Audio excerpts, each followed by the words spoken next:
আসসালামু আলাইকুম, বিসমিল্লাহির রহমানির রহিম। আশা করি অনেক সবাই ভালো আছেন। কয়েকদিন ধরে একদমই ব্লগ করতে পারছিলাম না। সো আজকে এই মিড নাইটে আমার খুব ক্রেভি উঠছে স্যান্ডউইচ খাওয়ার জন্য। সো আমি কি যেটা করলাম, হাতে মেহেদি দিতেছিলাম, মেহেদি দেওয়া অবস্থায় আমার যেটা মনে হলো যে আমি একটু স্যান্ডউইচ খাবো। তো আমি পাউরুটিও কাটতে পারতেছি না, কিন্তু আমার স্যান্ডউইচ খেতে হবে, কি করার। আর আমার হাজবেন্ড তো উনি তো কিছুই পারে না, যতটুকু পারে ওইটাই আলহামদুলিল্লাহ। সে রান্না বান্না করে খাওয়াইতে পারে না, এই আর কি।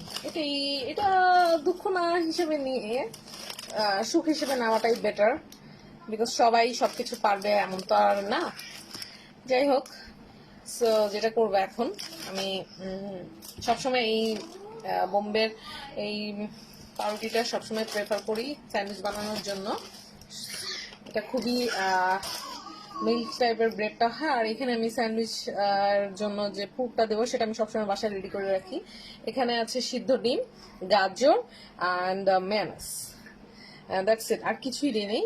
এটা এতটাই চিজি হয়েছে, হ্যাঁ, অল চিজ গ্রেট করে দিয়েছি এটার মধ্যে, বলার বাইরে কতটুকু পরিমাণে মাখা মাখা হইতেছে। সো এটা দেখতেই পড়তেছেন, লুকস, এটা আসলে অনেক টেস্টি হয়েছে।